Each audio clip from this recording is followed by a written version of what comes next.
नमस्ते, अपडेट टुडकी में आपका स्वागत है। मैं राम कुमार चौहान। आज हम इंटरनेशनल लेवल की एक खबर की चर्चा करने जा रहे हैं, जो अमेरिका ने जिस प्रकार ईरान के ऊपर हमला किया और 5 दिन पहले बमबारी करके वहां का जो सुप्रीम लीडर था खेमनेई, उसे मौत के घाट उतार दिया। जैसे ही मीडिया के अंदर खेमनेई की मौत की खबर आई तो चारों तरफ शोक की लहर दौड़ पड़ी। आपने देखा होगा, भारत के अंदर भी शिया समुदाय है, उसने सड़कों पर आकर के विरोध जताया और खेमनेई के लिए आंसू बहाए। कुछ लोग तो उनके उस भावना की भी जो है वो खिल्ली उड़ा रहे हैं और सोशल मीडिया पे आकर के उन्हें एक तरह का कोई गद्दार बता रहा, कोई कुछ बता रहा, जबकि वो गलत है। खेमनेई एक तरह से पूरा जो है वो उसकी ख्याति काफ़ी दुनिया के अंदर थी और खेमनेई को अपना लीडर मानते थे शिया समुदाय के लोग। वो भारत के लोग भी हो सकते हैं और अन्य अन्य जो देश है उनमें रहने वाले शिया समुदाय के लोग हैं, वो खेमनेई को अपना सुप्रीम लीडर मानते थे। इसमें कोई दो राय नहीं है। और वो लीडर भी थे, लोगों के लिए वो भगवान की तरह उसे पूजा जाता था। ईरान के अंदर भी आप देख रही हो, जब खेमनेई की मौत के बाद में ईरान से 2 तस्वीरें आ रही। एक तस्वीर तो ये आ रही कि खेमनेई की मौत में शोक में डूबा हुआ है पूरा ईरान, और दूसरी तस्वीर ये भी आ रही कि खेमनेई के मारे जाने से वहाँ कुछ लोग खुश भी नज़र आ रही। तो दोस्तों, ये सिक्के के 2 पहलू है और ये 2 पहलू पे भी हम चर्चा करेंगे, क्यों लोग वहाँ पे खुश नज़र आ रहे हैं और क्यों दुख में नज़र आ रहे हैं। देखिए, जिस प्रकार भारत की स्थिति है कि मोदी जी को यहाँ पे बहुत लोग जो है वो पसंद करते हैं, मगर एक तबका ऐसा भी है जो मोदी जी के मरने की बात करता है बार बार और कब्र खोदने की बात करता है, और मोदी जी को बार बार वो चाहता है कि ये किसी प्रकार से मर जा। तो इसी प्रकार बड़ा लीडर जो होती है, जिसकी पॉपुलैरिटी होती है, उसके विरोध में भी लोग होते हैं, उसके पक्ष में भी लोग होते हैं। तो इसी प्रकार खेमनेई पॉपुलर थे, खेमनेई अपने देश के अंदर, उतने उनके विरोधी भी वहाँ पे मौजूद थे। जो विरोधी जो है वो कहीं ना कहीं प्रोपगेंडे चला रहे थे अमेरिका के सहयोग से, और वो प्रोपगेंडे के तहत उस प्रकार की वीडियो बना करके खेमनेई के जश्न में वो प्रोपगेंडे वाली वीडियो है वो सामने आ रही। इसे चीज़ों को हमें थोड़ा सा समझना पड़ेगा। अब मैं आपको ये चीज़ें बता रहा तो मेरी बात को उतना प्रभाव नहीं पड़ने का आपके ऊपर, क्योंकि अगर मैं कोई सेलिब्रिटी होता, कोई ऐसा बड़ा नाम होता, चर्चाओं में होता, तो आप मेरी बात को गंभीरता से लेते। आप, मैं जानता हूँ कि आप मेरी बात भी गंभीरता से नहीं लोगे, मगर फिर भी मैं अपनी बात तो कहूँगा ही। कुछ लोग तो ज़रूर समझेंगे, ऐसा नहीं है कि सब वो इसे इग्नोर मार देंगे। तो दोस्तों, जिस प्रकार भारत की स्थिति है उसी प्रकार हर देश की स्थिति ऐसी है, और अमेरिका का प्रभाव हर देश के अंदर है। वो अपने प्रोपगेंडे को जनता के बीच में तारता है और उस जनता के प्रोपगेंडे के तहत वो दुनिया को दिखाना चाहता है कि लोग जो है इस चीज़ से खुश है, अपनी कमी छिपाने के लिए। अब क्या अमेरिका ने जो हमला किया, कानूनी रूप से क्या ठीक है ये हमला? और जो हमला किया, खेमनेई को मार दिया उन्होंने, क्या इसकी निंदा नहीं होनी चाहिए थी? दुनिया को इसकी निंदा नहीं करनी चाहिए थी? मगर नहीं की, क्योंकि ताकत के आगे दुनिया झुकती है। जब खेमनेई को मार दिया गया तो पूरी आशा लगा रही थी कि भाई रूस या जो है वो चीन इसकी निंदा करेंगे और समर्थन में आएंगे ईरान के, मगर इन दोनों देशों में से कोई नहीं आया। भारत के बहुत अच्छे संबंध रहे ईरान से, जबकि भारत को भी बोलना चाहिए था, उसकी निंदा भी करनी चाहिए थी, मगर भारत ने भी कुछ नहीं बोला, चुप्पी साध रखी भारत ने। 5 दिन बाद सिर्फ भारत का जो डेलीगेट है अमेरिका के अंदर, उसने उसमें लिखा कि हम इसे खेमनेई की मौत का जो है दुख व्यक्त करते हैं, 5 दिन के बाद। जबकि भारत के अंदर शिया समाज है, उसने शिया समाज ने विरोध भी दर्ज करा दिया, उसके बाद भी भारत सरकार की जो है आंख नहीं खुली और 5 दिन के बाद में दुख व्यक्त किया गया।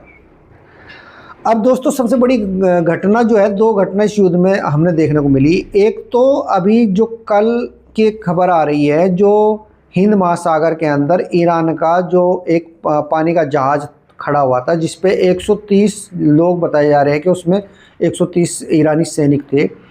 बिना बताए अमेरिका ने उस पर हमला कर दिया और उसे पानी में डुबो दिया, जिसमें लगभग 20 से 30 आदमियों की जान बचाई गई।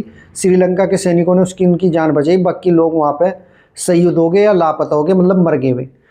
तो क्या ये आतंकवादी घटना इसे कंसिडर की जाएगी? और क्या ये भारत के जो मेहमान था, भारत की नौसेना के बुलावे पर वो भारत के हिंद महासागर में आया हुआ था ईरान का जहाज़, तो क्या ये भारत के ऊपर हमला नहीं माना जाएगा?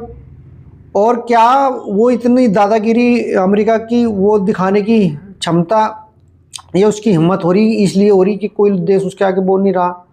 दूसरी घटना ये थी कि अमेरिका ने एक ईरान के एक स्कूल के ऊपर बम डाला, जिसमें 160 बच्चियां जो स्कूल में पढ़ने वाली बच्चियां थी उनकी मौत हो गई, और उस तरह की कब्र खोद करके वहाँ पे उन्हें दफनाया गया। वो तस्वीरें भी पूरी दुनिया में वायरल हो रही।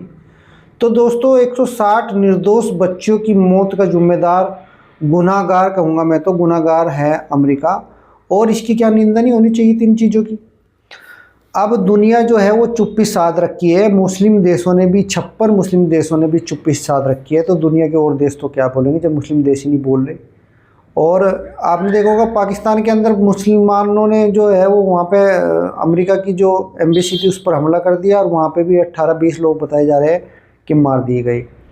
तो ये पूरा का पूरा अमेरिका के प्रोपगंडे में पूरी दुनिया फंसी हुई है, और ज़्यादातर जो है वो खाड़ी और मुस्लिम देशों के अंदर प्रोपगंडा जो उन्होंने चला रखा है अमेरिका ने, उसके एक तरह से मानसिक गुलाम मैं कहूँगा बना दिया है लोगों को उन्होंने, और अपनी कठपुतली की तरह वो नचाता रहता है।